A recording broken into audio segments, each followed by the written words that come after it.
پر ایک رواج ہے لوگوں کے درمیان کہ جہیز آپ کے یہاں کیا ہے مجھے نہیں پتا، لیکن ایک جنرل بات کہنا، جہیز مانگتے ہیں، مطالبہ کرتے ہیں، نہیں ملتا ہے تو پوری زندگی تانا دیتے رہتے ہیں۔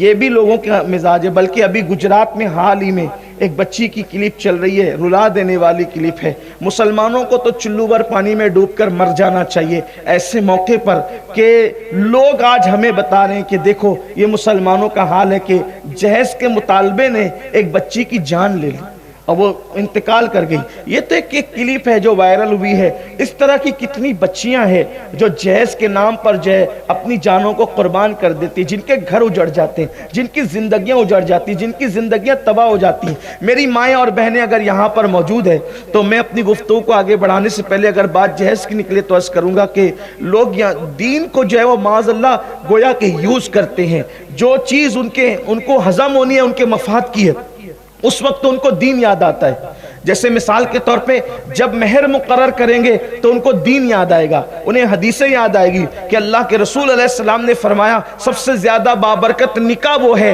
کہ جس میں مہر کم مقرر کیا جائے۔ تو یہ تو آپ کو یاد رہا، لیکن آپ کو یہ کیوں یاد نہیں رہا کہ حضور علیہ السلام نے 11 شادیاں کی ہے، 11 نکاح فرمائے ہیں۔ 11 میں سے کسی ایک مقام پر بھی آپ کو پتہ چلتا ہے کہ اللہ کے رسول علیہ السلام نے کسی سے جہیز طلب فرمایا ہو، جہیز مانگا ہو جو تم مانگتے ہو؟ اللہ کے حبیب علیہ السلام نے تو اپنی زمین پر گرا ہوا کوڑا بھی جو جانوروں کو ڈرانے کے لیے اٹھا کر کے انہیں تنبیہ کی جاتی ہے یا جانوروں کو مارا جاتا ہے، اسے کوڑا کہتے ہیں۔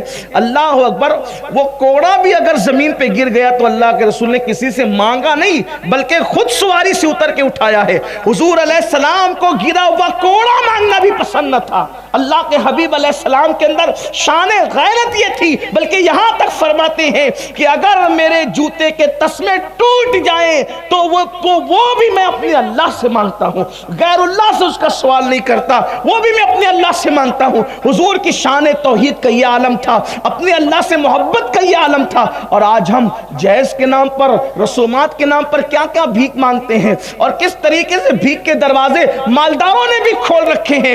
یاد رکھنا اور اچھی طرح یاد رکھنا مسلمانوں، اور پھر اگر وہ جہیز نہ لائے تو اسے تانے دیے جاتے ہیں اور یہاں تک کہ طلاق کی نوبت آ جاتی ہے۔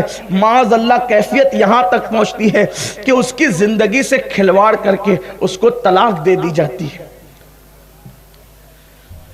زندگی سے کھلواڑ کر کے طلاق دے دی جاتی ہے۔ اور ہم سمجھتے ہیں کہ چلو بھائی اسلام میں اجازت تو ہے نا طلاق کی، جن صورتوں میں اجازت ہے کیا یہ صورت اس میں آتی ہے کہ جہیز نہ ملنے پہ طلاق دے دو اور کسی کی زندگی سے کھیل لو؟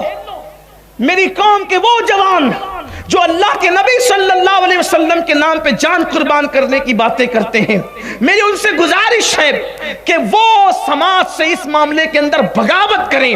بغاوت نہیں ہوگی بلکہ یہ حقیقت ہوگی، سچائی اور صداقت ہوگی کہ نوجوان یہ فیصلہ کریں کہ میں نے شادی تو کرنا ہے لیکن شادی ایسی مثالی ہوگی کہ جس میں صرف دلہن آئے گی، دلہن کے ساتھ کوئی جہیز نہیں آئے گا۔ ہمیں یہ فیصلہ کرنا ہے، اس لیے کہ انقلاب جوانوں سے آتا ہے، تبدیلی جوانوں سے آتی ہے۔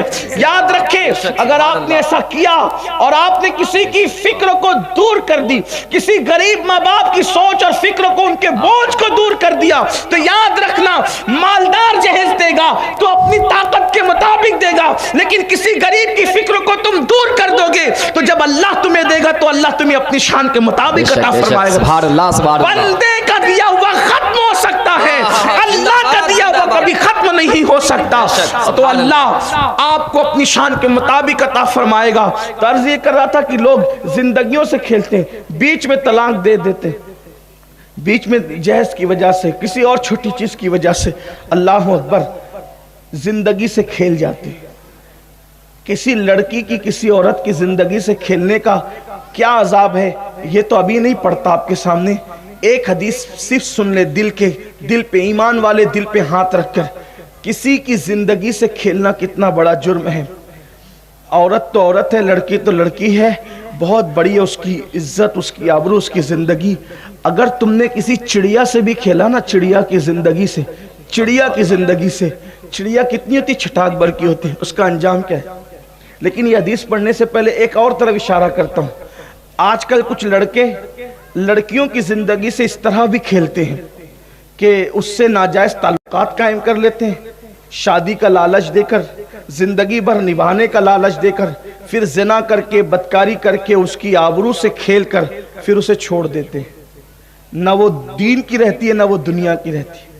یہاں میں قوم کی بیٹیوں سے بھی کہتا ہوں کہ آپ کی عزت اور آبرو اتنی سستی نہیں ہے کہ شادی کے وعدے پر آپ کسی کے ساتھ اپنا سب کچھ گنوا بیٹھے۔ یاد رکھنا، دنیا کی ہر دولت ختم ہو جانے کے بعد آدمی کما سکتا ہے، لیکن آبرو اس دولت کا نام ہے کہ ایک مرتبہ چلی گئی بے شک بے شک تو دوبارہ پھر آپ اس کو نہیں خرید سکتے، بازار سے نہیں خریدی جا سکتی، دولت کے ذریعے سے اس کو جو ہے وہ نہیں کمایا جا سکتا، اس کو حاصل نہیں کیا جا سکتا، بلکہ مر کے زندہ ہو جائیں تو بھی آپ دوبارہ وہ دولت حاصل نہیں کر سکتے۔